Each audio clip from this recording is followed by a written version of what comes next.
신학교 졸업하신 목사님들이 몇 분 계신 줄 알고 있는데 합동 신학교 14기 김명훈 교수님 기에 있는 사람들이 저에게 제가 미국에서 공부할 때 배웠던 교회론을 배우고 싶다고 저에게 초청을 해서 그분들과 며칠 동안 같이 있으면서 교회론을 공부한 적이 있습니다.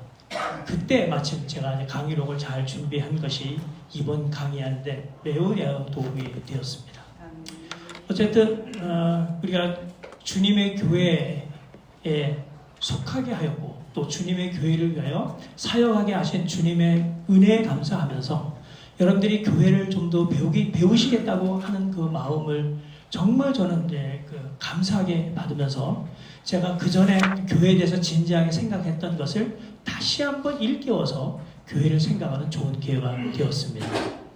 특별히 이번 주제로 삼은 성령이 하나 되게 하신 것을 함께 나누는 지체라는 제목으로 여러분들이 이번 수양회를 세우고 시작하고 계신데 교회론을 부탁하면서 저에게 에베소서를 중심으로 좀 해달라고 하는 특별 주문을 해주셨어요. 그래서 생각한 것이 에베소서 4장 3절부터 6절에서부터 이야기를 시작하는 것이 좋겠다는 생각이 들었습니다. 에베소서 4장 3절부터 6절에 있는 말씀을 함께 살펴보시죠. 준비가 아직 안 됐는지 모르겠는데 하여튼 에베소서 4장 3절부터 6절에 있는 말씀을 제가 읽겠습니다. 평안에 매는 줄로 성령이 하나 되게 하신 것을 힘써 지키라. 몸이 하나요 성령도 한 분이시니 이와 같이 너희가 부르심의 한 소망 안에서 부르심을 받았느니라. 주도 한 분이시요 믿음도 하나요 세례도 하나요 하나님도 한 분이시니 곧 만유의 아버지시라. 만유 위에 계시고 만유를 통일하시고 만유 가운데 계시도다. 교회가 하나 되는 것을 힘써 지켜야 하는 이유는 에베소서 적어도 4장 3절부터 6절에만 보더라도 하나가 된 것에 대해서 꽤 많은 것을 나열하고 있습니다. 하나님도 한 분이시고 주님도 한 분이고 우리가 하나님과 예수님을 믿는 그 믿음도 하나이고 우리가 죽은 다음에 예수님이 재림하실 때 예수님을 믿는 사람들이 얻게 되는 그 소망 역시 하나이기 때문에 우리가 하나 되는 것을 지켜야 한다 하는 것입니다. 교회에 대해서 우리가 생각을 하지만 교회는 여러분들이 너무나 잘합니다. 예수님을 믿고 신앙생활을 하기 시작하는 것이 교회이고 또 우리 같은 경우에는 그 교회를 위해 사역하라고 주님께서 사역의 일터를 맡겨줘서 여러분들이 목사 안수 받았든지 목회를 시작했든지 그때부터 지금까지 횟수 셀 수 있는 것만큼 교회를 위하여 일을 해왔기 때문에 제가 교회에 대해서 뭘 이야기를 하겠습니까? 근데 만약 지금 여러분들이 관심을 갖고 있는 것처럼 하나 되게 하는 것을 힘써 지키는 문제와 관련하여 교회에 대해서 우리가 함께 생각한다면 우리가 함께 오늘과 내일 이야기 나눌 것이 참 많이 있다고 생각이 됩니다. 더군다나 우리가 예수님을 믿을 때 저 사람도 예수 믿고 이 사람도 예수 믿고 하고 예수 믿는 사람이 많이 있지만 정말 내가 예수님을 믿는 그 믿음과 같은 믿음을 가지고 있는지 모르는 경우가 많이 있습니다. 교회사 2000년 동안에 교회 내부에 서로 종교전쟁, 교회사 전쟁을 많이 했었어요. 그때 생각하다 못해서 교회에서 이렇게 정했습니다. 앞으로 우리가 저 사람이 예수 믿고 이 사람이 예수 믿는다고 할 때 정말 신앙을 공유할 수 있는 공통된 신앙 고백이 있는지를 확인하기 위해서 신조, 신앙 고백, 요리문답 이런 것들을 만들었습니다.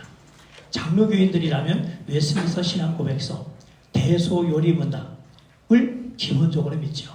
여기에 더하여 하이델베르그 요리문답을 신조로 삼는 교회가 있고 돌트 신앙 고백, 벨직 신앙 고백서 이런 것들을 신앙 고백서에 더 넣는 교회도 있습니다. 장로교는 이러하고 감리교는 감리교대로 신앙 고백하는 것이 있어요. 그렇지만 만약 우리가 교파는 다르더라도 예수님을 믿고 신앙 고백하는 것이 같아서 우리가 신자다, 교인이다 라는 것을 인정한다고 한다면 최소 공통 분모에 속할 수 있는 신앙 고백하는 것이 있겠죠. 그게 뭐 같아요? 저는 사도신경이라고 생각해요. 다른 건 몰라도 사도신경 정도는 함께 고백해야 이게 주님 안에서 우리가 함께 신앙을 나눌 수 있는 형제다 자매다 부를 수 있는 교회가 되지 않겠습니까? 그래서 거기는 믿는 것이 참 많이 있어요. 나는 전능하신 하나님을 믿습니다. 그분은 세상을 창조하신 분입니다. 나는 예수 그리스도를 믿습니다. 그래서 등등 믿는다는 고백이 많이 있는데 하나님에 대한 신앙 고백, 예수 그리스도에 대한 신앙 고백, 성령님에 대한 신앙 고백, 예수님의 재림에 대한 신앙 고백, 우리의 죄 용서함에 대한 신앙 고백, 죽었다가 다시 사는 부활에 대한 신앙 고백하는 건 정말 좋아요. 근데 정말 제가 교회론에 관심을 갖게 된 것이 사도신경에 들어가 있는 나는 공교회를 믿사오며 라고 하는 부분이 있는 것이었어요. 공교회를 영어에서는 I believe in the Holy Catholic Church 이렇게 돼 있어요. 공교회는 공회를 믿사오며 이렇게 했지만 공교회예요. Holy Catholic Church예요. 캐톨릭 처치라는 게 요즘 이제 가톨릭 교회 하는 그런 교회가 그게 아니고 그건 로만 가톨릭 처치라고 그래요. 앞에 로면이 붙어요. 그게 아니고 일반적인 캐톨릭 처치라는 것은 주님의 교회가 1세기에 존재했던 20세기에 존재했던 주님의 교회가 대한민국에 있던 미국에 있던 러시아에 있던 아까 말씀드린 것처럼 사도신경 정도의 신앙을 고백하는 교회라고 한다면 보편교회, 우주교회로서 하나다라고 하는 고백이에요. 그러니까 지금 우리 합보총회 지금 교육자 수련회에서 표로 제한 성령이 하나 되게 하신 것을 힘써 지키는 지체 혹은 힘써 지키는 교회라는 제목을 가졌을 때 매우 중요한 표를 여러분 세우신 거예요. 주님의 교회는 세월이 흐르고 시간이 흐르고 지역이 다르다 하더라도 교회는 하나다는 거예요. 이런 고백이 있다면 일단 교회라는 것 자체가 이미 거룩성을 가지고 있는데 그것은 보편적이고 우주적인 성격을 지녔다 하는 점에서 하나 됐다는 것을 의미합니다. 또 하나, 두 번째, 이 사도신경이 나타나는 교회에 대한 신앙 고백에서 우리가 생각할 수 있는 매우 중요한 내용은 그 앞에 홀리, 거룩한 공교회를 믿사오며라는 거룩한이 붙었다는 거예요. 이것은 일반적인 사람들의 모임에 불과한 것이 아니라 이 사람들은 거룩한 무리라는 겁니다. 거룩한 무리. 우리나라에서 유명한 김형석 교수님께서 지금 100세가 넘으셨잖아요. 105세가, 104세가 되셨는데 많은 사람들이 글쎄 이번에 몇 살에 돌아가실까 하는 것에 대해서 관심을 갖고 있는지 모르겠어요. 정말 오래 사시는데 나이도 많은데 육체적으로 건강하고 정신적으로도 건강해요. 지금도 강의하러 다니시니까. 그리고 수필 같은 걸 써요. 철학자이신데 수필 같은 거 쓰시잖아요. 근데 한 번은 그분이 99살 때 수필집을 하나 내셨어요. 지나간 세월, 지나간 날들인가 뭐 그런 제목의 책인데 제가 관심 있어 제가 사서 읽었습니다. 중간에 이런 제목의 수필을 쓰셨어요. 어느 날 그분이 연세가 드셔서 교회를 못 나가니까 교회에서 그분 앞으로 편지를 썼습니다. 김영석 성도님께. 그래서 뭐라고 했겠죠. 몇 주 동안 교회에 나오지 않아서 궁금해서 소식 전합니다. 건강하신지 신앙생활 잘하는지 뭐 그런 내용이에요. 그런데 그분이 그것을 읽고 교회에서 온 편지를 읽고 수필을 쓰셨는데 제목이 뭐냐면 도대체 허물 많고 죄짓기를 좋아하고 생각하는 걸 나쁜 생각을 더 많이 하는 사람한테 성도, 거룩한 사람이라고 하는 말을 붙이는 것이 옳으냐 하는 거예요. 철학자다운 고민이겠죠. 그분은 예수 믿는 사람들을 성도라고 했을 때 거룩한 무리들이라고 했을 때 그것이 도덕적으로 흠결이 없는 아주 완벽한 인간이 되는 것을 성도라고 생각하는 줄 아셨는가 봐요. 근데 교회에서 성경에서 이스라엘 백성들에 대해서도 너희는 거룩한 백성이다 라는 말을 붙였고 바울도 교회에게 편지하면서 에베소에 있는 성도들에게 고린도에 있는 성도들에게 하나님의 교회에게 이렇게 편지를 쓴단 말이에요. 그럼 도대체 성경에서는 어떤 의미로 허물 많고 도덕적으로 흠결하지 못한 흠이 많은 그 사람들을 왜 성도라고 했을까 하는 거예요. 왜 교회에 대해서 성도, 거룩한 사람들, 거룩한 무리들이 이란 단어를 썼을까? 궁금하시지 않아요? 이게 교회의 특징이기 때문에. 교회는 본래적으로 캐톨릭 처치, 보편성, 우주성, 그래서 보편적으로 우주성 하나라고 하는 특징을 갖고 있는데 여기에 더하여 이것이 없으면 교회가 아니라는 거예요. 거룩성, 거룩성. 그럼 어떤 점에서 거룩할까? 구별되었다는 점에서. 아멘. separated. 아멘. 홀리라고 우리가 붙이긴 하지만 그 홀리는 세상 사람들이 살아가는 방법으로 멸망을 향하여 다름질해 나가는 세상과 함께 살지 않고 거기서 구별되어 거룩한 목적을 향하여 걸어가기로 하나님이 구별해 놓은 사람들을 성도라고, 거룩한 우리라고. 우리가 이 두 개념을 잘 생각하면 오늘 다음 주 제가 교회에 대해서 말씀드리려고 하는 것이 초점이 어디 있는가 하는 걸 잘 알 수 있을 것이고, 여러분들이 이 주제에 대해서 잘 알고 계신다면 알고 있는 것을 기본에 잘 정리하는 시간을 가지셨으면 좋겠고, 교회를 일반적인 어떤 일을 하고 예배드리는 곳을 위하여 모인 그런 그 정도만 알고 있다고 한다면 주님의 교회라고 하는 것이 어떤 깊은 의미가 있는가 하는 것을 깨닫는 좋은 기회가 됐으면 좋겠어요. 제가 일단 오늘 2시간, 다음 2시간 해서 교회론에 대한 내용들을 하나됨에 대하여 초점을 맞춰서 말씀을 드리려고 하는데 4가지 주제입니다. 첫 번째는 성부 하나님과 관련된 교회가 어떤 점에서 하나이고 거룩한지, 성자 예수님과 관련하여 교회가 어떤 점에서 하나되고 거룩한지, 성령님과 관련하여 교회는 어떤 점에서 하나이고 거룩한지를 생각하겠어요. 그럼 삼위 하나님과 다 관련시켰기 때문에 더 이상 할 얘기가 없잖아요. 그 다음에 우리가 생각하고 있는 것은 이 삼위와 관련된 이 교회는 앞으로 교회가 어떤 중대한 사명을 갖고 있는가. 저는 교회의 사도성이라고 하는 주제를 가지고 교회가 이 땅에서 해야 할 매우 중요한 사명이 무엇인지를 함께 생각하려고 합니다. 우선 오늘 전반부 1강입니다. 성부 하나님과 관련하여 교회는 하나님의 백성인 교회라는 것을 여러분들이 꼭 기억하면 좋겠어요.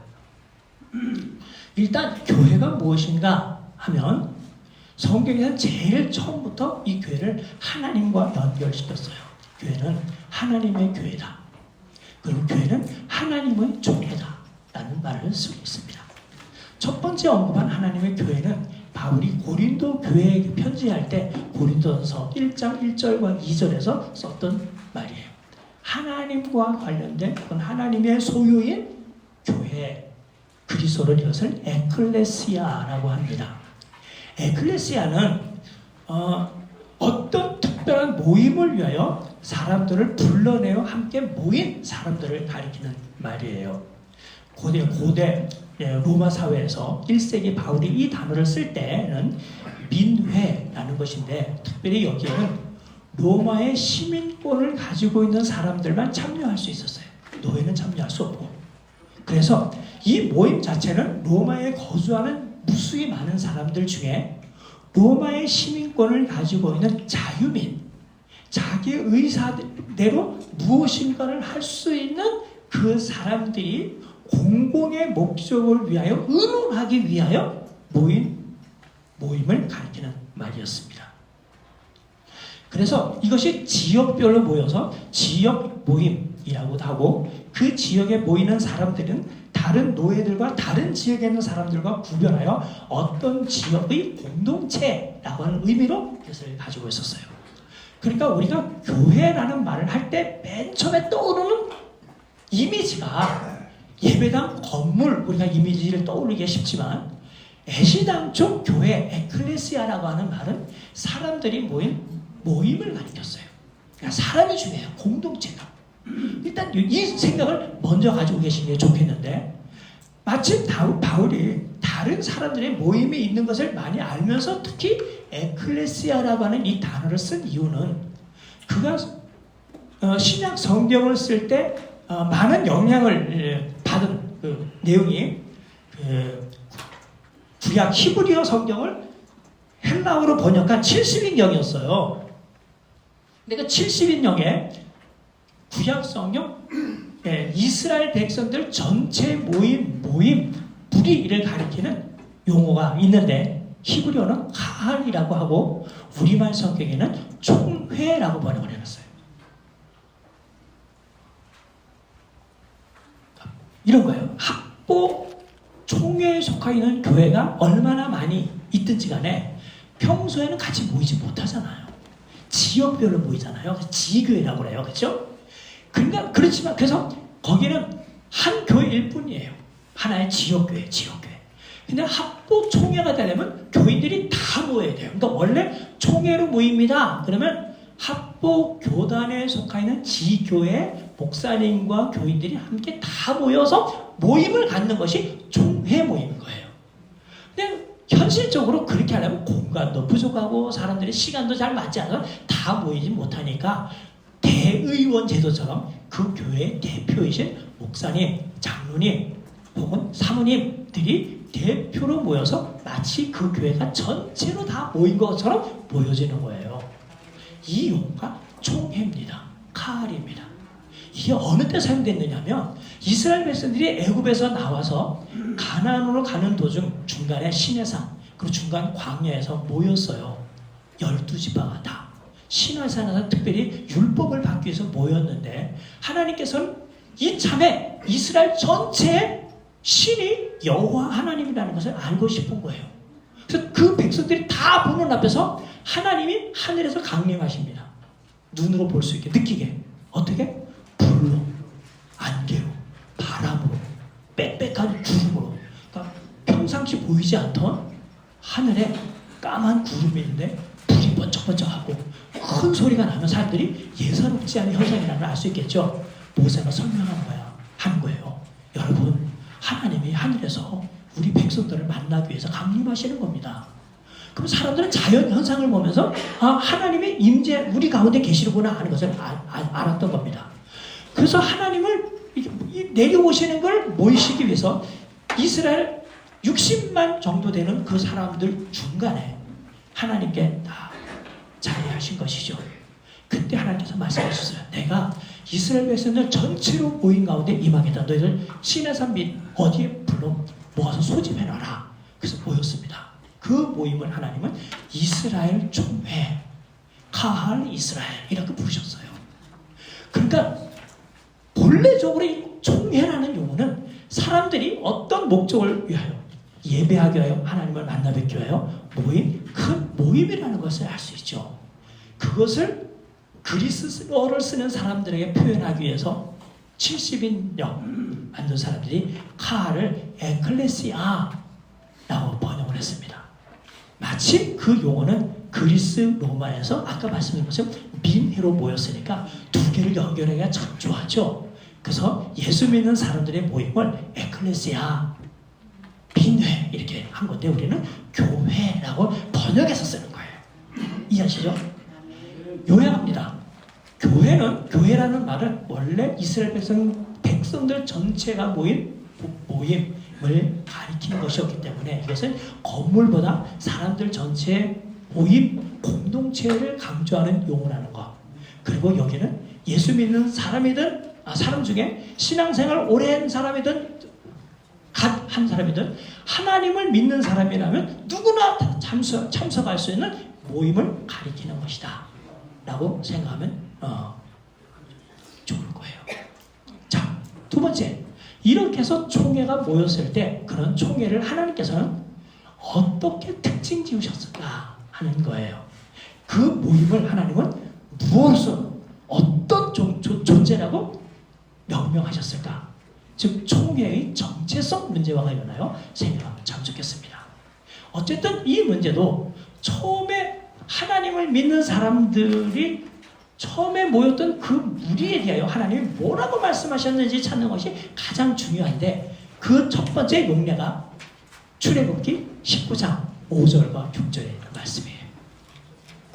아브라함의 자손들, 아브라함 하나님이 말씀하셨는데 아브라함이 이렇게 약속하셨습니다. 너희 후손들이 나중에 애굽에 내려갈 것이다. 거기서 종살이 할 것이다. 종살이 하기 시작해서부터 400년이 지나 내가 그들을 가나안 땅에다 들여오겠다라고 얘기했어요. 그때까지만 하더라도 그 사람들은 60만 명이 되었든 얼마가 되었든지 그들은 아브라함의 후손들, 아브라함의 약속의 성취를 받는 사람들일 뿐이었어요. 아브라함의 자손입니다. 야곱의 12 아들들에서 나온 후손들일 뿐이었어요. 그냥 그 정도밖에는 그들의 정체를 말하지 않았어요.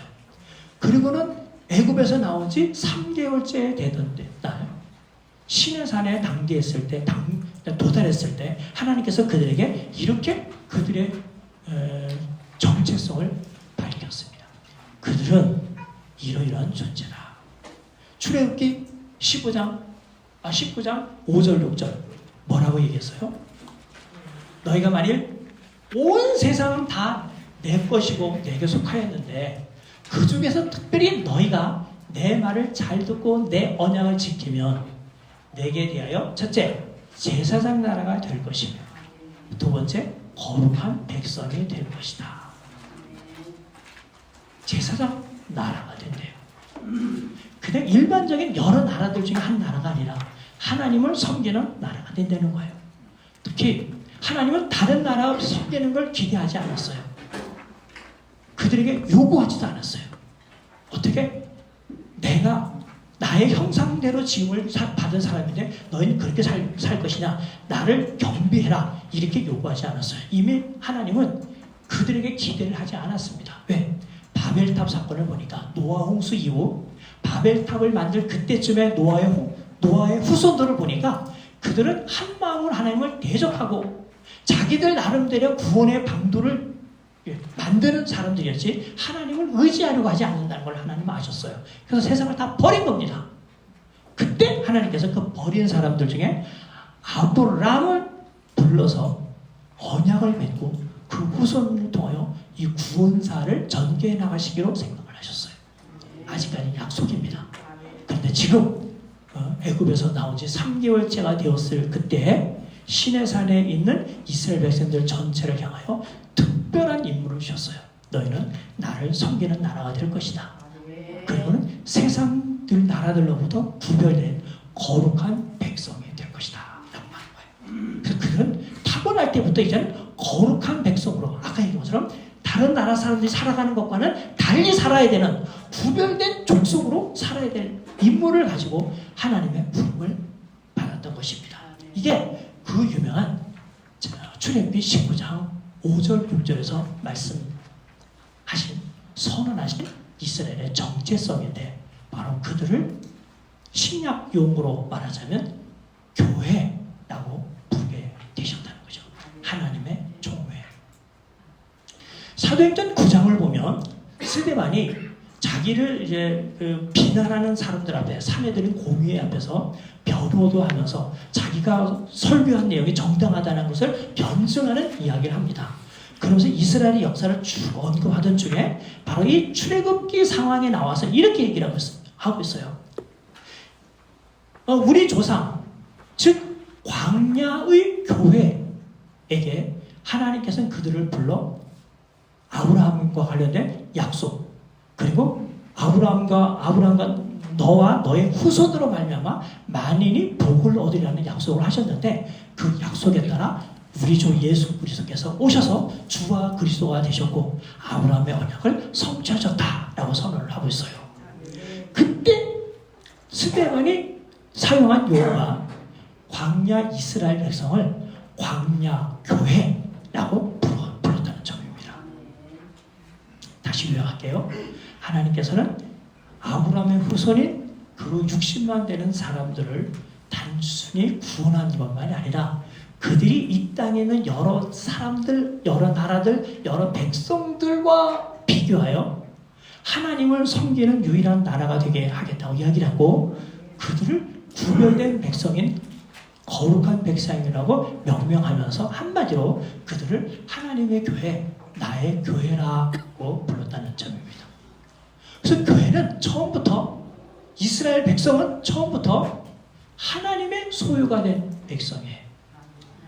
그래서 출애굽기 19장에 있는 말씀을 하는 중에서도 나옵니다. 특히 19장 5절에 나오는 온 세상에 내게 속했는데 특히 너희가 내 말을 잘 듣고 내 언약을 지키면 내게 내 소유가 되겠고 라고 하는 그 소유라고 하는 말이 그 히브리어로 세굴라라고 하는데요. 이거는 내 소유 중에서도 가장 귀한 소유, 보화와 같은 것이라는 뜻입니다. 즉 보배로운 소유라는 뜻이에요. 각각의 사람들이 여러분 집에 있는 물건들은 다 여러분들의 것일 거예요. 여러분 돈 주고 사기도 하고 누가 줬더라도 이제 여러분 것이 되었어요. 여러분 것이 아닌 건 집에 없을 겁니다. 근데 그 중에서도 여러분 정말 애착이 가는 물건이 하나 있거나 가장 값비싼 물건이 하나가 있거나 특히 내가 귀중하게 여기는 것 하나가 있을 거예요. 다른 어떤 것보다 어떤 세 개 중에 어느 것이라도 가장 내 소유 중에 머릿속에 떠오르는 것이 있다고 한다면 그건 세굴라입니다. 하나님께서는 온 세상이 하나님의 것이라고 선언하셨어요. 그럼에도 불구하고 이스라엘에 대해서는 보배로운 소유물이라고 했습니다. 그러니까 한편 보배롭다고 하는데 우리가 방점을 둬서 강조점을 둬서 이스라엘은 하나님의 귀중한 것이다 라고도 말할 수 있지만 또 하나 가장 중요한 것은 이스라엘은 자기들의 독립적인 어떤 것을 주장할 수 있는 나라가 아니라 하나님께서 마음대로 할 수 있는 존재, 소유물이라고 하는 것이 여기서 무척 강조되고 있다는 점입니다. 이걸 이해하기 위해서는 신명기 7장 7절에 있는 말씀이 무척 도움이 될 거예요. 손 빠르신 분은 빨리 한번 찾아보셔요. 신명기 7장 7절에서 하나님께서 이렇게 말씀하십니다. 여호와께서 너희를 기뻐하시고 너희를 택하심은 너희가 다른 민족보다 수요가 많기 때문이 아니니라. 너희는 오히려 모든 민족 중에 가장 적으니라. 여호와께서 다만 너희를 사랑하심으로 말미암아 또는 너희의 조상들에게 하신 맹세를 지키려 하심으로 말미암아 자기의 권능의 손으로 너희를 인도하여 내시되 너희를 그 종되었던 집에서 애굽 땅 바로의 손에서 속량하셨다. 그래서 이스라엘은 하나님의 택함받은 백성이 됐습니다. 택함받았다는 것은 한편 이스라엘 입장에서는 자기들이 다른 민족과 비교하여 특권을 입었다고 하는 것을 강조하는 것이기도 하지만 또 다른 한편 더욱 중요한 것은 너희는 내가 택했기 때문에 뽑았기 때문에 나의 소유물이야. 그래서 교회는 태생부터 처음부터 어느 사람에게도 속하지 않아요. 이스라엘은 모세의 영도하에 애굽에 나왔지만 여호수아가 가나안 땅을 정복하여 이스라엘 백성들의 가나안 땅을 분배하여 나눠줬지만 한 번도 이스라엘을 모세의 백성, 여호수아의 백성이라고 부른 적이 없습니다. 이스라엘은 처음부터 끝까지 하나님의 택한 백성이기 때문에 하나님의 소유된 백성이에요. 인간 누구도 하나님의 백성은 내 것이다 하고 내 마음대로 좌지우지할 수 있는 사람은 하나도 없습니다. 그건 이스라엘에서도 마찬가지고 그 원리가 똑같이 교회에게도 적용된다는 사실이에요. 이사야 43장 1절, 3절, 21절을 보면 바벨론에 있는 이스라엘 백성들을 다시 하나님께서 구원하시기로 결심하셨어요. 이스라엘을 선하게 한 것과 상관없이 하나님께서 이스라엘을 당신 소유로 만들었는데 하나님의 소유물이 다른 백성들이 빼앗아서 가져가 자기들 마음대로 하고 있거든요. 하나님께서 두고 보지 못해서 그 백성을 하나님 스스로가 구원하여 되찾아오시기로 마음 먹으셨어요. 결심하셨어요. 그래서 이스라엘을 구원하겠다고 선포합니다. 그러면서 이제 종종 조금 있다가 구원할 이스라엘 백성, 바벨론 포로에서 회복시킬 이스라엘 백성들이 하나님과 어떤 관계에 있는가 하는 걸 설명하기 위하여 말한 말씀이 방금 전에 제가 읽어드린 이사야 43장 1절, 3절, 21절이에요. 거기서 뭐라고 얘기합니까? 이스라엘은 나의 것이다. 이스라엘은 내가 지었나니 내가 창조한 것이다. 어떤 물건을 만들었으면 만든 사람이 주인이겠죠. 하나님께서는 이스라엘을 당신의 소유물이라고 생각해서 그 소유물을 뺏긴 것이 너무나 아까워 다시 찾아오려고 하시는 것이 바로 바벨론 포로에서 구원하시는 것, 바벨론 포로에서 귀환시키는 것입니다. 자, 구약의 이스라엘 백성들이 하나님의 백성이고 하나님의 속한 백성이고 하나님의 소유라고 하는 것 때문에 또 하나님의 택한 백성이라는 것 때문에 하나님의 것이라고 한다면 신약의 성도들은, 신약의 교회는 똑같은 원리가 적용될 것인지 아닐 것인지 우리가 고려해봐야 되겠죠. 이스라엘을 향하여 하나님이 그들을 택했기 때문에 하나님의 백성이라고 부른다고 한다면 이스라엘에게 붙였던 똑같은 요구가 교회에게 만약에 붙는다고 하면 교회 역시 같은 정체성을 가졌다고 생각해야 되지 않겠습니까? 몇몇 성경 구절이 있는데 베드로전서 2장 9절부터 10절을 먼저 읽고 그다음에 여기 언급하지 않은 다른 성경 구절을 소개해 드리겠습니다. 베드로전서 2장 9절 10절을 보면 특히 이방인들로 구성되어 있는 신약의 교회를 향하여 베드로 사도가 이렇게 말을 하고 있어요.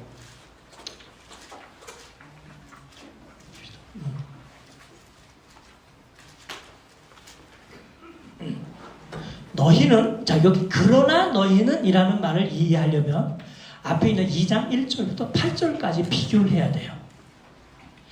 여기에서 베드로 사도가 말하고 있는 핵심적인 내용은 이스라엘 백성들이 원래는 하나님의 택함 받은 백성이었는데 그들은 너희가 내 말을 잘 듣고 내 언약을 지키면 제사장 나라가 되겠다 하고 했는 조건이 있었잖아요. 지키면이라고 하는.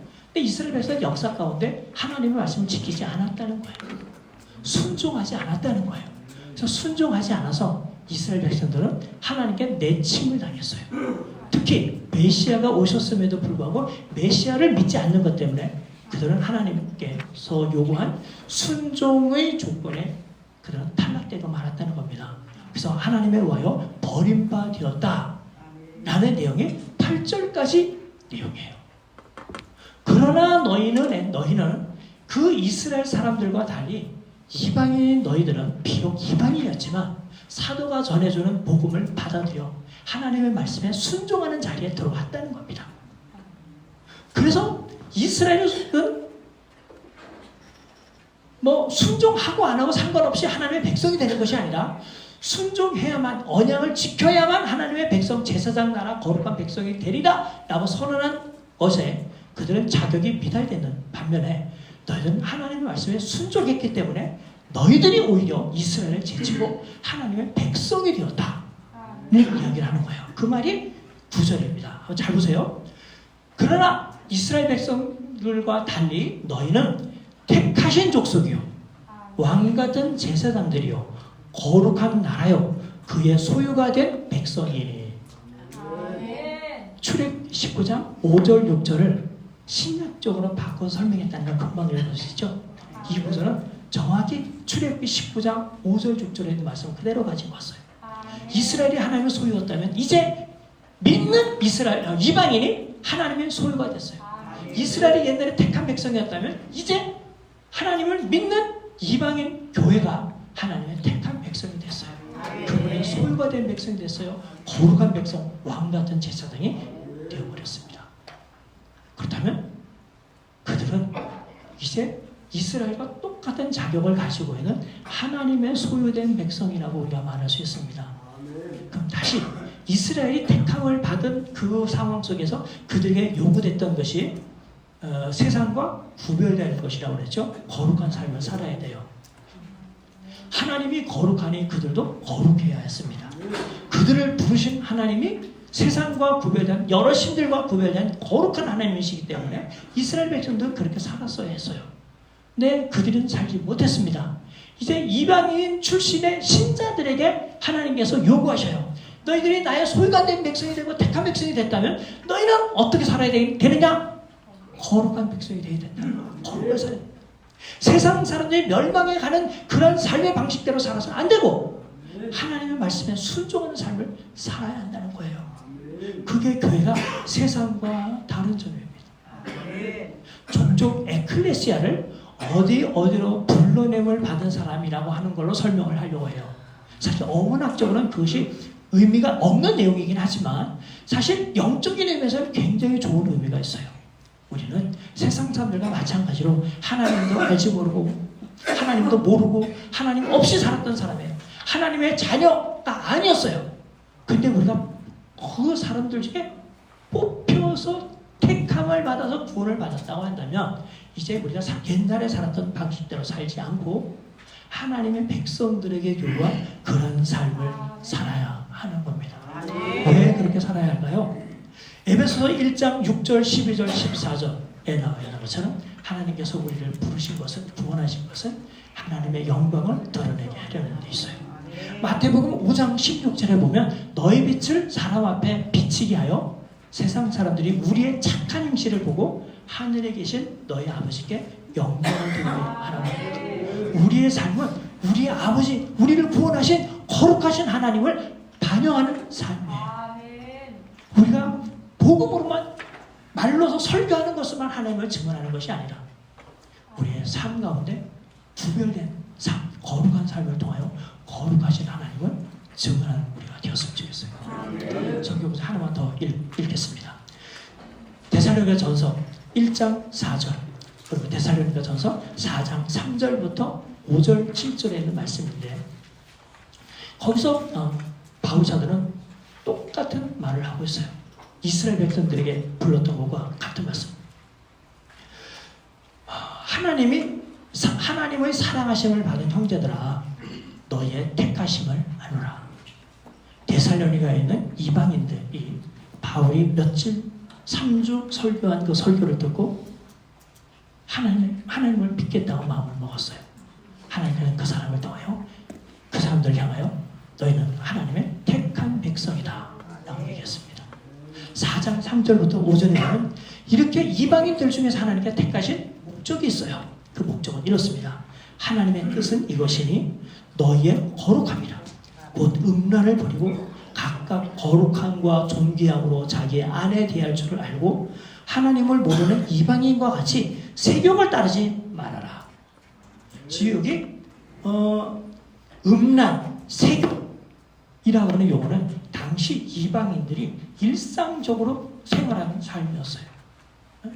다른 여자와 성관계하는 걸 마치 다 훈장 딴 것처럼 자랑하는 그런 삶을 살고 있었는데 우리는 하나님의 택하심을 받은 순간 이들의 모든 삶과 졸업을 해야 된다는 거예요. 단절을 해야 된다는 거예요. 그래서 그들로부터 우리의 거룩함을 나타내는 노력하는 것이 하나님의 거룩한 뜻이라고 이야기합니다. 7절을 보겠어요. 하나님이 우리를 부르심은 부정하게 하심이 아니요 거룩하게 하심이니 그러므로 저버리는 자는 사람을 저버리는 것이 아니요 사람에게 그의 성령을 주신 하나님을 저버리는 것이니라. 하나님의 백성이라고 하면서 하나님께서 요구하시는 이것을 저버리는 사람은 결국 하나님을 저버리는 사람 스스로 하나님의 백성이 아니라는 것을 나타내는 겁니다. 요약하자면 신약교회는 구약의 하나님의 총회, 하나님의 교회에 불러졌던 그 명칭과 또 그들에게 요구됐던 것을 그대로 물려받은 존재, 하나님의 소유된 백성이라고 하는 것을 우리가 꼭 기억해야 할 것이에요. 그래서 우리는 사람을 기쁘게 하는 사람이 아니라 하나님을 기쁘시게 하고 하나님의 거룩하신 영광을 드러내는 그 일을 잘하는 것이 주님의 교회라고 여러분은 생각해야 할 것입니다. 5분간 휴식하고 두 번째 강의 예수 그리스도와 관련하여 교회의 문제를 생각하도록 하겠습니다. 5분 휴식합니다.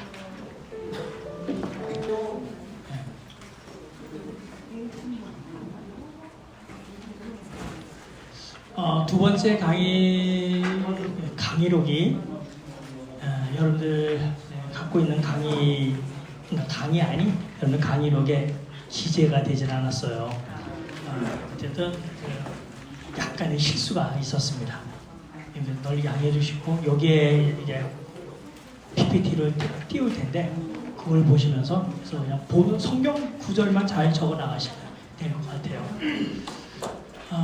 첫 번째 강의 제가 많이 빨랐는데 지금은 조금 천천히 해서 강의하도록 하겠습니다. 앞에서 말씀드린 것처럼 두 번째 강의 주제는 성자 하나님 예수 그리스도와 관련하여 교회가 어떤 존재인가를 생각할 텐데, 물론 성자 하나님과 관련하여 예수님의 또는 예수 그리스도의 제자인 교회를 타이틀로 정했습니다.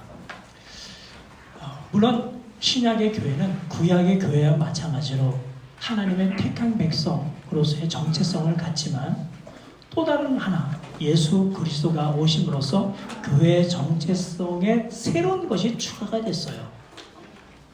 그런데 고민을 해보시면 이해하기가 쉬울 겁니다. 지금까지 이 땅에 있는 하나님의 백성은, 혹은 하나님의 총회는 다 하나님의 백성이었어요.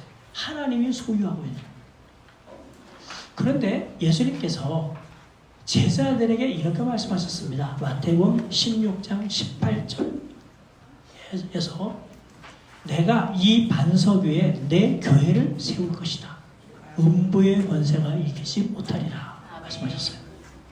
내가 내 교회를 세우겠다라고 했으니, 지금까지 교회를 하나님의 교회라고 부르는 것과는 달리 예수님의 교회, 예수 그리스도의 교회,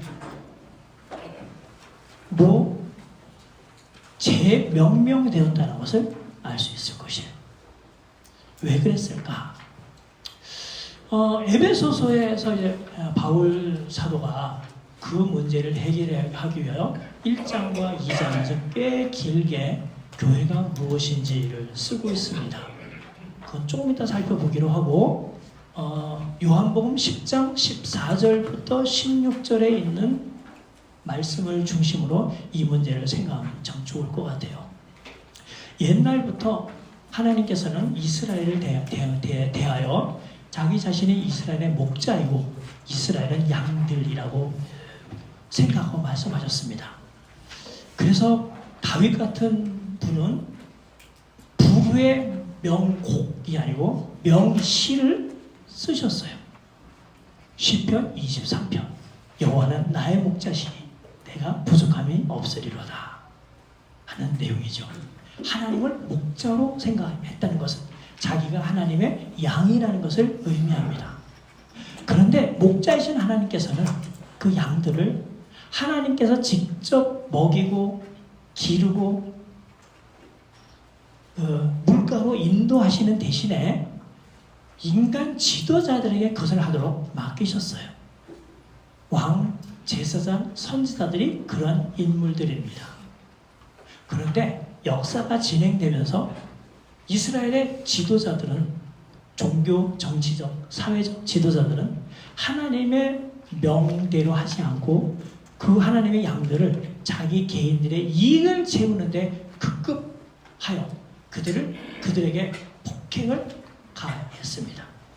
에스겔 34장이 이 문제를 다룬 매우 중요한 성경 구절인데, 일단 2절에 보면 하나님께서는 이스라엘 목자들에게 그들의 잘못을 묻겠다고 하나님께서 도전하셨습니다. 2절에서는 그들이 한 일은 자기만 먹이는 목자이고 하나님의 양들을 먹이지 않는 자들이라고 하나님께서 그들을 비난하셨습니다. 3절에 보면은 양 떼는 먹이지 않는 자들, 그리고 자기만 배부리를 먹는 자들이라고 평가하셨고, 에스겔 34장 4절에서는 그들은 양들을 포악으로 다스렸다고 하나님께서 그들을 공격하셨습니다. 5절에 보면은 목자가 있는데 마치 목자가 없는 양들처럼 이스라엘은 유리하고 헤매고 있다고 하나님께서 평가하셨습니다. 6절에 보면 이스라엘의 양들은 여러 곳에 유리하지만 그 여러 곳에 방황하고 있는, 유리하고 있는 양들을 찾는 목자가 하나도 없다고 한탄해 하셨습니다. 10절에 보면 여호와께서 친히 이스라엘 백성들을 찾고 그들의 양을 찾아서 친히 목자가 되시겠다고 하나님께서 선언하셔요. 참다 못한 하나님께서는 내가 이스라엘에 내려가서 이스라엘을 다스리고 먹이고 보호하는 목자가 되겠다라고 말씀하시더니, 그 다음에 13절 14절에서는 그들에게 좋은 꼴을 먹일 것이라고 이야기하십니다. 그리고는 나의 목자 다윗을 보내겠다. 나의 종 다윗을 보내어 그들을 다스리는 자가 되게 하겠다. 라고 다윗을 보내겠다는 약속을 하십니다. 그 다윗이 언제 와서 하나님의 심정을 가지고 이스라엘을 목양할 수 있을까요? 세월이 많이 흘렀습니다. 적어도 500년 정도가 흘렀어요. 그리고 나서 이스라엘에 갈릴리 나사렛 출신의 한 젊은이가 와서 사람들 앞에 하나님으로부터 보냄을 받았다. 나는 하나님의 아들이다. 라고 선언하시면서 이렇게 말합니다. 나는 선한 목자다. 내가 이곳에 온 것은 나의 양을 찾아서 먹이려고 하는 것이다. 라고 선언하십니다. 그분이 선한 목자로서 자기 자신을 소개한 이유는 이스라엘 백성들 전체가 목자 없는 양같이 유리하고 있었고 많은 종교 지도자들의 묵인하에 또는 무관심하에 이스라엘 백성들은 다른 나라의 탄압 속에서 그리고 자기 나름대로의 종교 생활을 찾아서 생활하느라 정작 하나님을 향하여 나아가지 못하고 있는 것을 예수께서는 보셨기 때문이에요.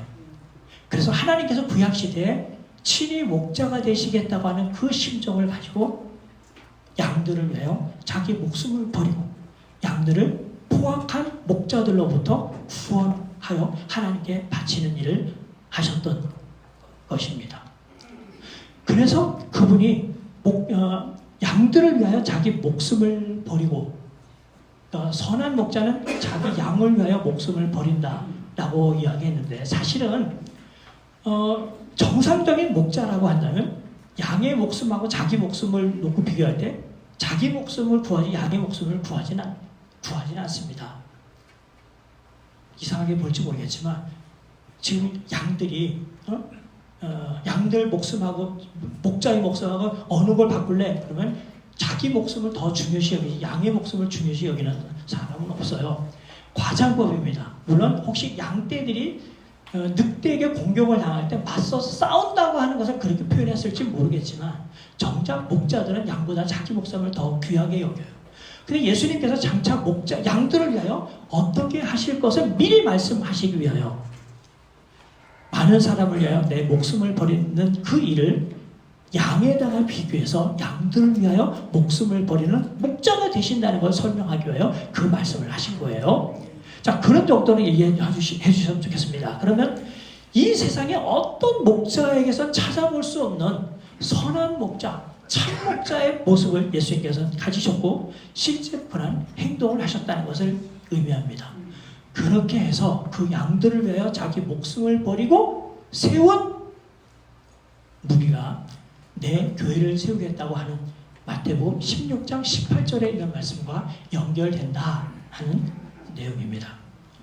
자, 이러하기 때문에 바울 사도는 예수님의 죽으심이 만들어낸 결과가 신약의 교회, 하나님의 교회일 뿐만 아니라 예수 그리스도의 교회가 태어났다는 걸 생각하면서 이방인 교회가 태어난 것을 설명할 때 바울은 이런 용어를 사용하였습니다. 에베소서 1장 3절 이하에 있는 내용을 제가 읽으면서 설명을 드리겠습니다. 찬송하리로다 하나님 곧 우리 주 예수 그리스도의 아버지께서 그리스도 안에서 하늘에 속한 모든 신령한 복을 우리에게 주시되 곧 창세전에 그리스도 안에서 우리를 택하사 우리로 사랑 안에서 그 앞에 거룩하고 흠이 없게 하시려고 그 기쁘신 뜻대로 우리를 예정하사 예수 그리스도로 말미암아 자기의 아들들이 되게 하셨다. 많은 이야기를 했지만 여기에서 말하려고 하는 바울의 말의 핵심은 이것입니다. 이방인들이 예수님을 믿은 것은 결국 하나님의 아들들, 즉 하나님의 가족의 일원이 되게 된 것이다 하는 설명이에요. 두 번째, 이러한 일은 어느 날 갑자기 발생한 것이 아니라 창세 전에 하나님께서 예수 그리스도 안에서 이 일을 하겠다고 계획하신 것, 예정하신 것이 지금 드러난 것이다 라고 설명하는 거예요. 그러니까 이스라엘 백성들이 하나님을 믿지 않고 하나님의 백성 되는 자격을 포기하니까 하나님께서 차선책으로 그렇다면 이방인 중에서 내 백성을 만들어야지. 그러니까 임기응변적으로 이스라엘 이방인 중에 하나님의 백성을 뽑은 것이 아니라 이방인들이 하나님의 아들들이 되는 것, 하나님의 가정의 일원이, 가족의 일원이 되는 그 일은 이미 창세 전에 하나님께서 계획하신 것이었다는 겁니다. 그런데 그것이 왜 현재 나타났냐면 역사 가운데 하나님의 아들 예수 그리스도가 이 땅에 오셔서 그들을 위하여 죽으시고 그들의 믿음의 근원이 되셨기 때문입니다. 그 말을 바울은 예수 그리스도 안에서라는 말로 표현하는 것이에요. 그리고 그 10절에 봐도 동일한 이야기가 있는데 하늘에 있는 것이나 땅에 있는 것이 모두 다 그리스도 안에서 하나가 되게 하려 하심이니라 라고 이야기를 했어요. 나중에 2장에서 이 말을 바울은 더 발전을 시키는데 2장 11절 이하에서 바울은 예수 그리스도 안에서 너무너무 놀라운 일이 일어났는데 창세 이후 지금까지 이 세상에 어떤 사람도 하나가 된 적이 없었다는 거예요. 일단 인종적인 면에서 본다면 이스라엘과 이방인이 구별이 되었습니다. 즉 할례자와 무할례자는 서로 달랐어요. 구별된 사람이었어요. 남자와 여자가 다릅니다. 주인과 종이 구별되었어요. 어떤 존재도 하나가 되지 못한 상황에 있었는데 예수 그리스도 안에서는 인종의 차별이 없고 사회적인 차별이 없어졌어요. 부자와 가난한 자가 함께 모일 수 있고 종과 주인이 함께 한 자리에 모일 수 있는 그런 일이 발생을 했습니다. 갈라디아서 3장 28절부터 29절이 매우 중요한 말씀인데요. 예수 그리스도 안에서는 할례자나 무할례자나 남자나 여자나 주인이나 종이나 차별 없이 그리스도 안에서 하나니라. 너희가 그리스도 안에서 하나가 되었다면 아브라함의 족속이요 아브라함의 후손이요 아브라함에게 하셨던 하나님의 약속을 이을 자니라 라고 선언했어요. 이제 인종적인 차별이 없어졌다는 겁니다. 자, 그런 점에서 그리스도 안에서는 사람들 가운데 하나가 이루어졌어요.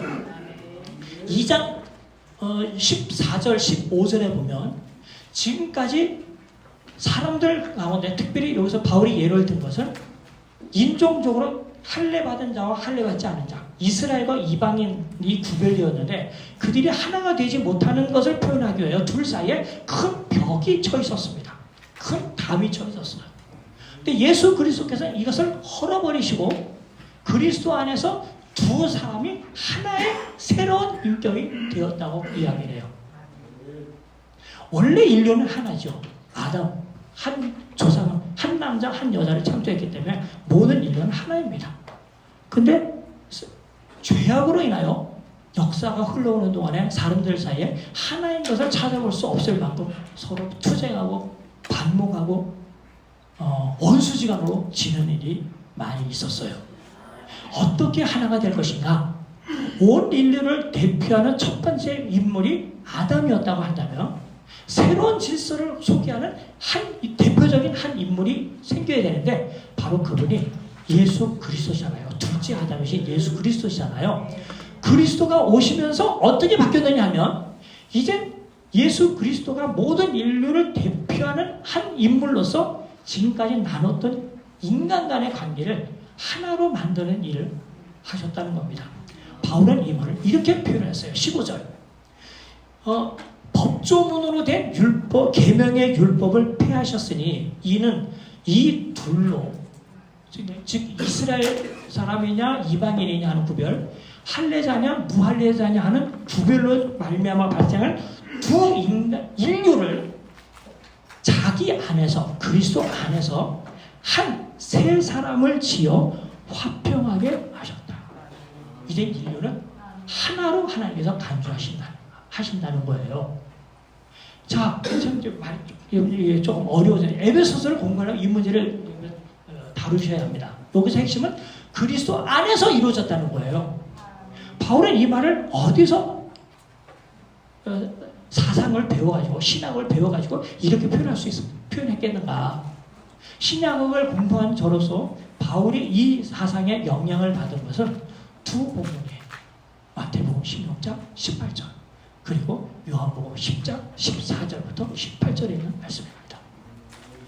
이제 내가 내 교회를 세우리라, 내 백성을 세우리라 라고 얘기했고, 그 일은 예수님께서 모든 인류, 이스라엘 백성 중에서 하나님의 백성인 사람만 아니라 이 우리에 들지 아니하는 다른 양도 있어 내가 그들을 불러 한 우리 안에 들여오게 하겠다라고 말씀하셨는데, 그 일을 어떻게 이루시느냐 하면 결국 하나님께 전적으로 순종하는 일을 통하여, 그래서 그 순종으로서 하나님의 뜻을 위하여 자기 자신의 목숨까지도 드리는 그 일을 한 것을 말미암아 이루어졌습니다.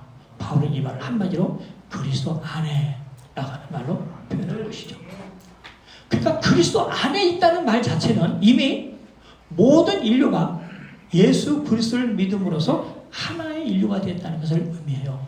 교회는 그래서 하나인 거예요. 보편교회, 캐톨릭 교치가 왜 생겼느냐 하면 하나님의 백성이었던 것이 이스라엘에서는 구약시대는 이스라엘에게만 해당됐다고 한다면, 신약에 있어서 하나님의 백성은 예수 그리스도로 말미암아 그리스도의 백성이 된 그 사람은 하나님의 백성이며 그리스도의 백성, 그리스도의 사람이 되면서 이제는 두 개의 다른 인종이 아니라 그리스도 안에서 하나가 된 인종이 되므로 주님의 한 교회가 되었다는 말입니다.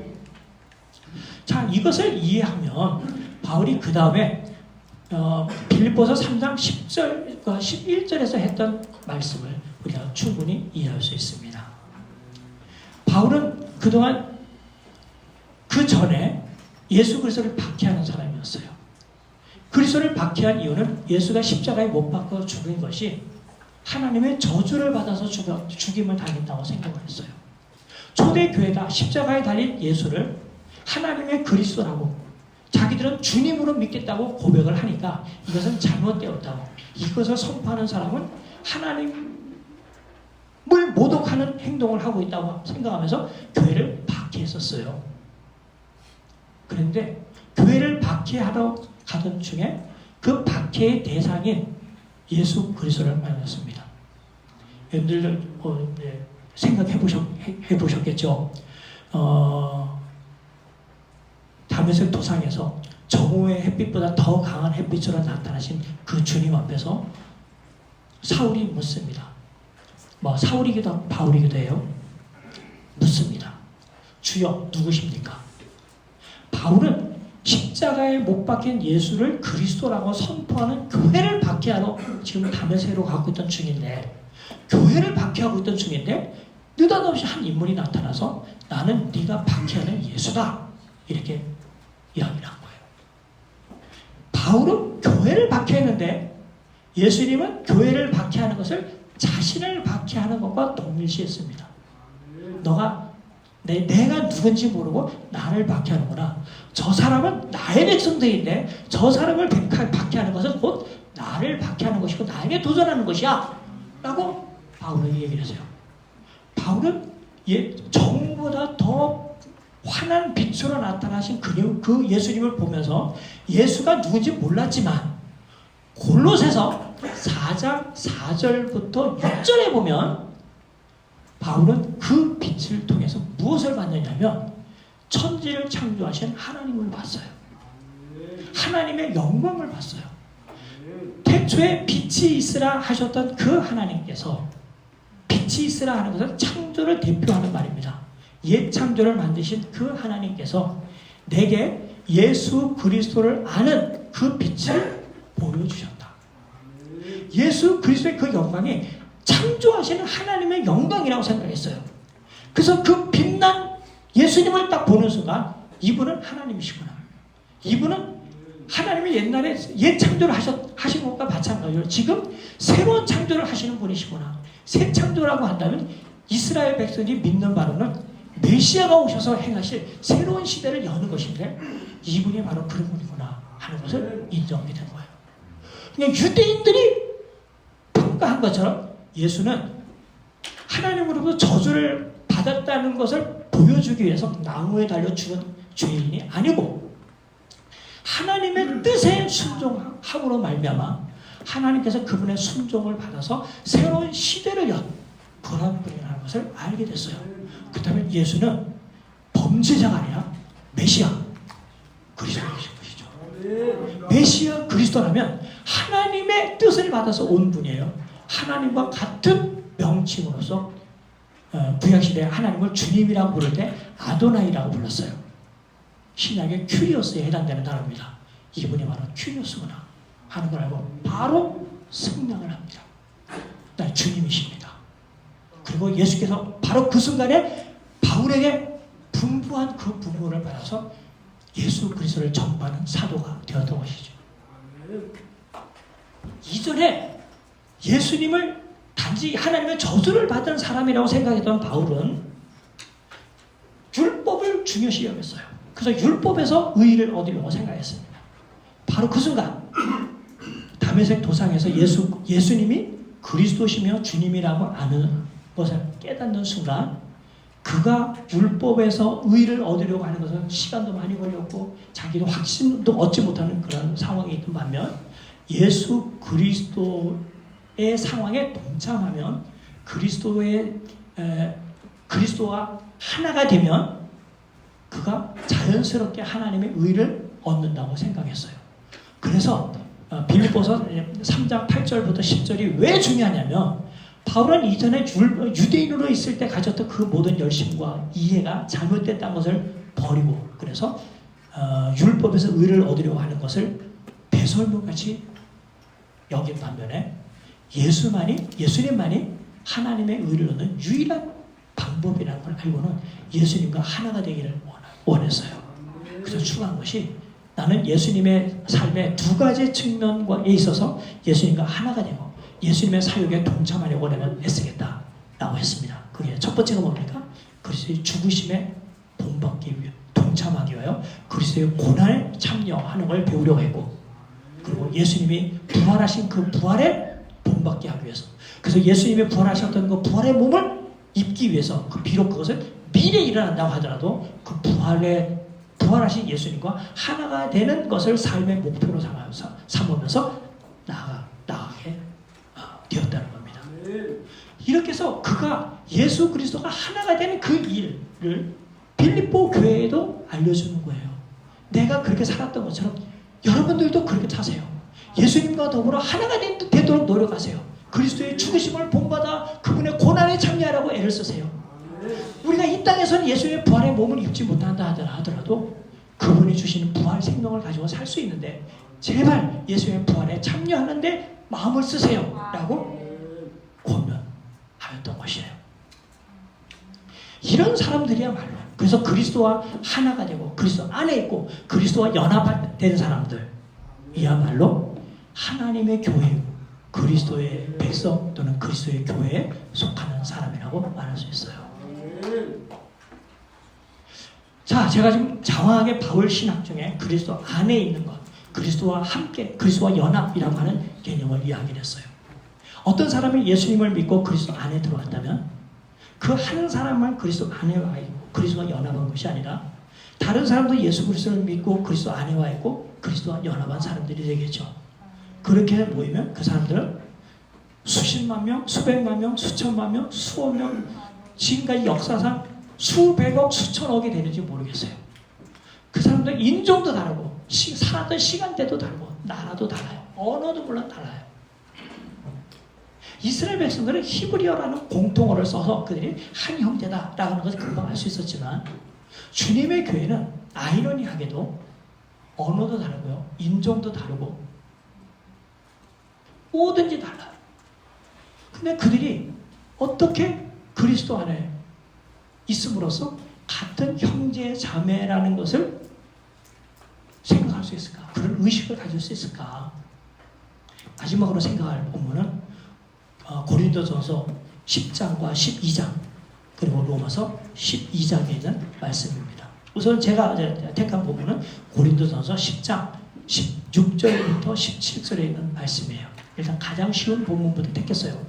그리고는 강의록을 전달하고 난 다음에 두 본문이 생각이 나서 여러분들 강의록이 없지만 여기는 없지만 제가 여기에 이제 불러드리겠습니다. 우선 고린도서 10장 16절부터 17절을 보면 바울은 고린도 교회에게 편지하면서 고린도 교회를 위시하여 모든 교회에서 절기마다 정기적으로 행하고 있는 행위, 성만찬 행위가 신자와 그리스도와의 관계뿐만 아니라 신자들 사이에 어떤 관계가 있는지를 설명하고 있어요.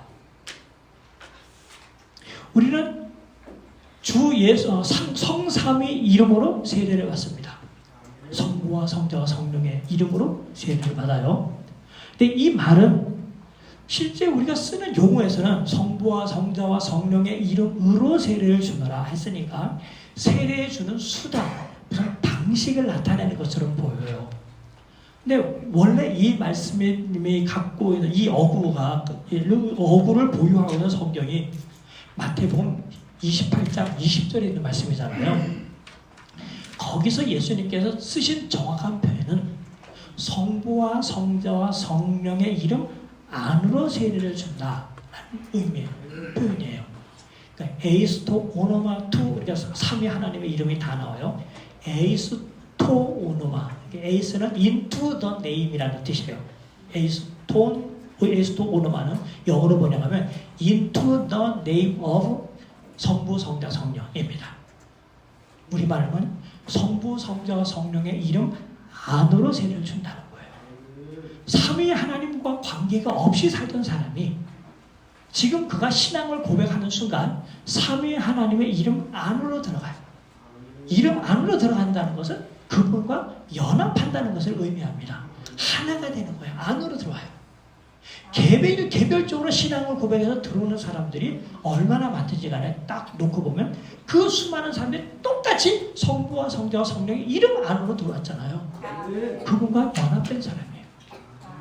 바울은 이것을 몸 안에 있는 지체라고 표현합니다. 우리 몸에 이게 지체들이 다 붙어있는 것처럼 그리스도라고 하는 하나의 몸뚱아리에 모든 지체들이 들어와 있다는 겁니다.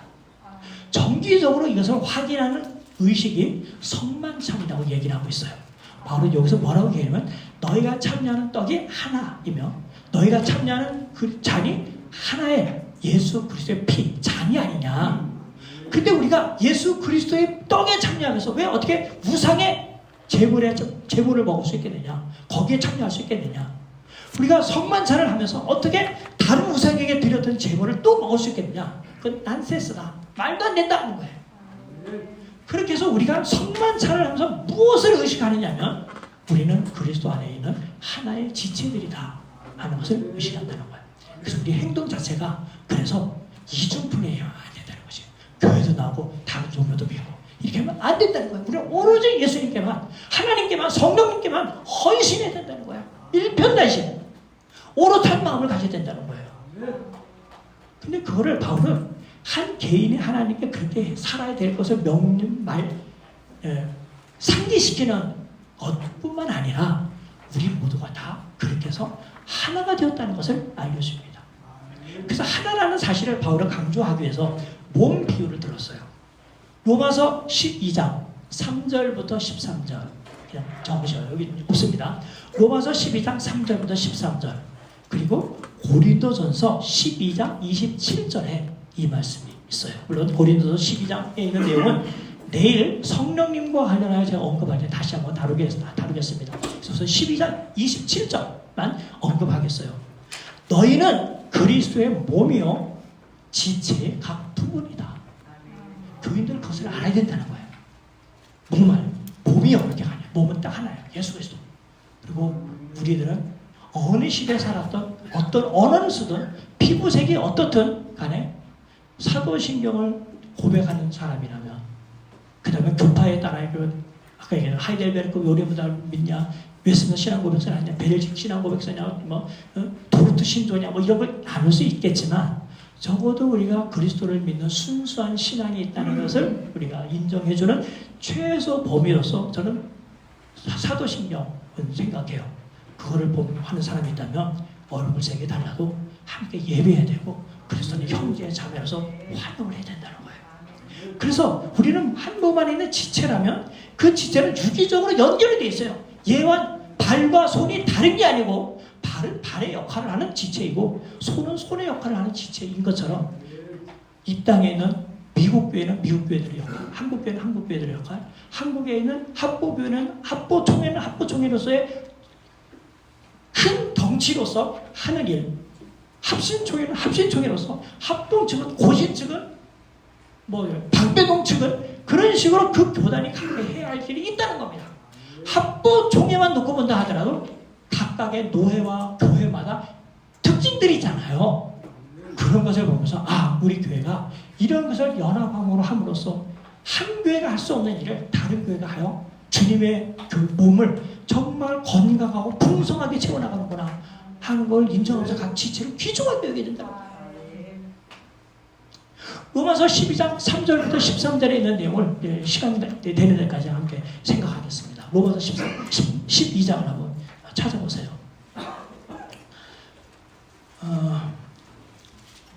바울이 이런 말을 해요. 내게 주신 은혜로 말미암아 너희 각 사람에게 말하노니 마땅히 생각할 그 이상의 생각을 품지 말고 오직 하나님께서 각 사람에게 나누어 주신 믿음의 분량대로 지혜롭게 생각하라.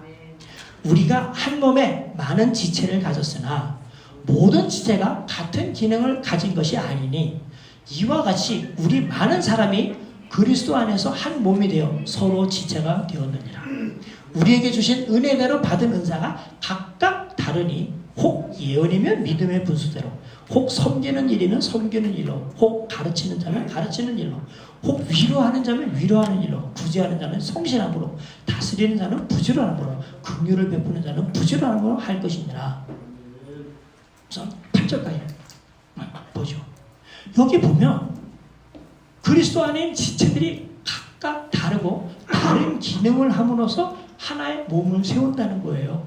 그러니까 각각 자기 수준, 자기 분량으로 받은 은혜 이상의 것을 생각하지 말라는 겁니다. 자, 이게 왜 이 말이 나왔느냐면요. 당시 이게 로마 교회에 주신 편지잖아요, 로마서. 당시 로마 교회 안에 큰 두 집단이 있어가지고 그들만의 갈등을 하고 있었어요. 큰 집단은 이방인 출신의 신자 집단과 유대인 출신의 신자 집단이 있었어요. 유대인 출신의 신자는 이방인 중에서 각 예수 믿고 교회 안에 들어온 사람들을 보면서 저 사람들은 신앙의 연륜이 짧아. 우리는 신앙의 연륜이 2000년이 되어서 아브라함 때부터 지금까지 하나님의 언약 백성이었고 하나님은 우리를 제사장 나라 거룩한 백성으로 삼겠다고 이미 선언을 했어. 우리는 오랫동안 우리 조상들이 가지고 있던 신앙을 잘 물려받았을 뿐만 아니라 우리는 오랫동안 율법을 보유해서 이미 이 세상 사람들과 다른 방식으로 하나님을 섬기면서 살아왔어. 그런데 지금 와서 이방인들은 율법 때문에는 하나님의 백성이 안 되더니 예수가 메시아라고 하는 사실을 믿으면 하나님의 백성 교회 안에 들어오게 하겠다고 하니까 뒤늦게 교회 안에 들어왔다는 거예요. 그 사람들은 예수 그리스도를 믿는 믿음 요 정도는 있을지 모르겠지만 그들에게는 우리처럼 아브라함이나 이삭과 야곱과 같은 믿음의 조상도 없었고 그들은 율법도 소유하지 않아서 그들의 삶은 율법에 따른 것이 아니라 그냥 예수 그리스도께서 말씀하시는 사랑의 계율. 너희는 서로 사랑해라.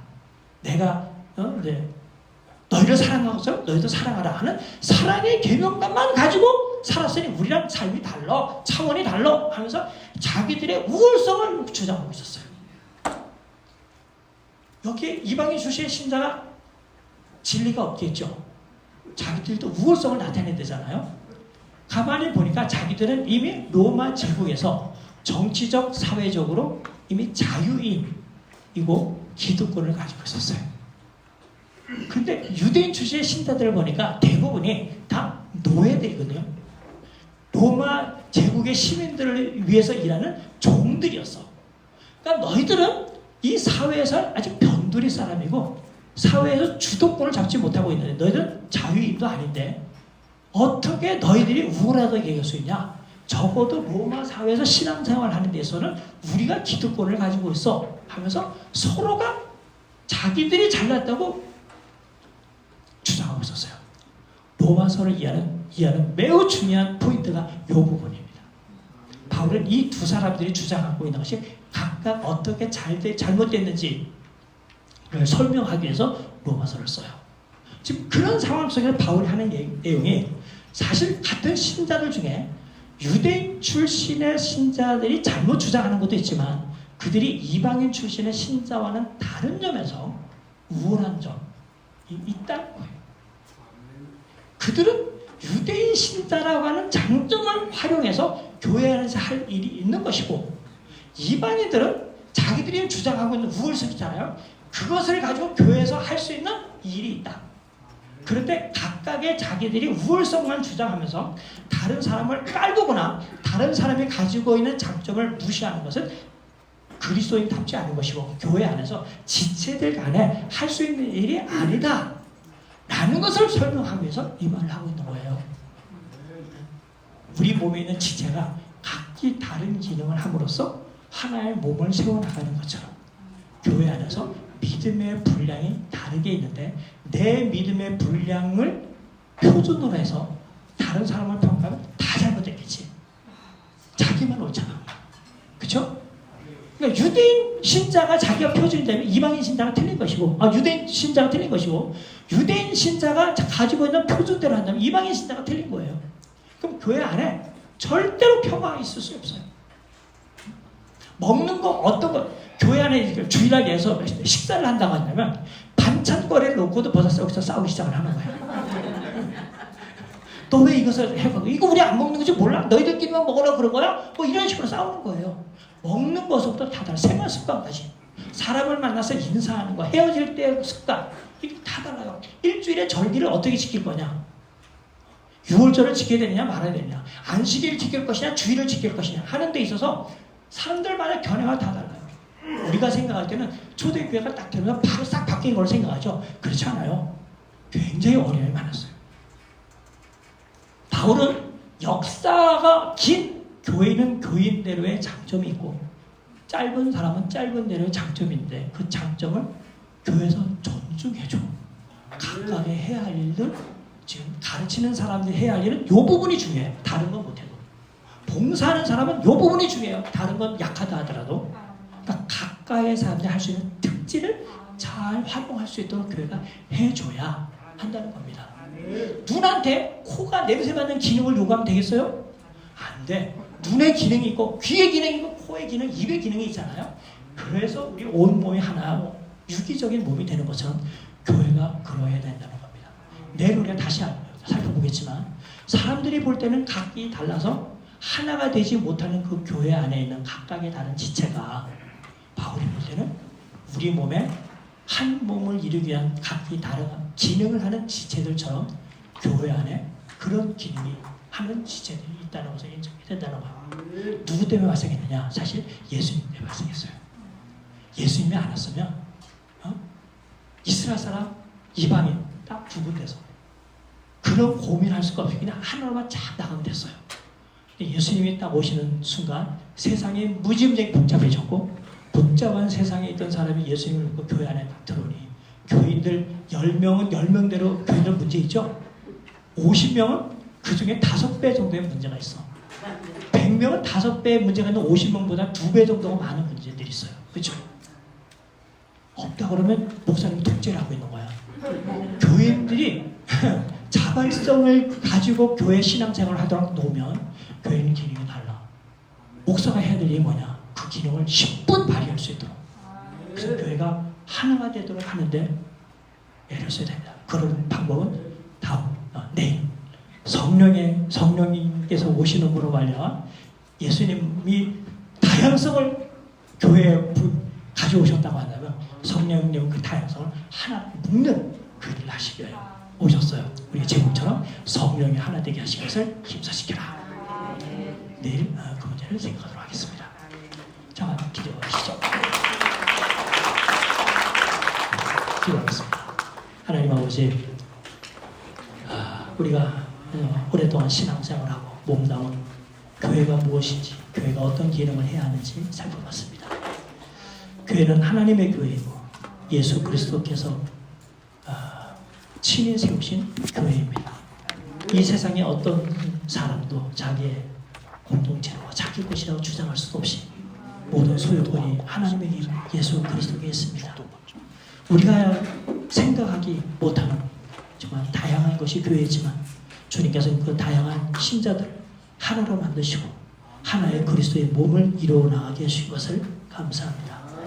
또한 특별히 오랫동안 하나님의 백성 가운데 들지 못했던 이방인 출신인 우리들을 하나님의 백성이 되게 하시고 교회에 들어오게 하신 것을 감사합니다. 정말 다양한 언어, 다양한 습성, 다양한 기질, 다양한 장점을 가지고 있는 이방인들을 하나님의 교회에서 중요한 일을 할 수 있는 지체들로 삼아주신 것을 감사합니다. 이 각각 다른 기능을 하는 지체가 그리스도의 몸 안에서 어떻게 하나가 될 수 있는지, 그래서 우리 교회가 그 하나된 예수 그리스도의 몸된 교회를 어떻게 이뤄나갈지 이번 수련의 기간 동안에 생각하고 말씀을 통하여 깨닫게 되는 귀한 시간 되게 하여 주시옵소서. 하나님께서 오늘뿐만 아니라 내일 우리가 함께 하나님 말씀을 나누는 그 시간에도 함께하여 우리에게 큰 은혜 베풀어 주시기를 기대합니다. 예수님의 이름으로 기도하옵나이다. 다시 한번 박수로 수고하셨습니다. 감사합니다. 우리 진경 총회장을 되시는 이강대 목사님 나오셔서 축도해 주시고, 이어서 우리 총무 김인배 목사님 나오셔서 광고하시고 마치도록 하겠습니다.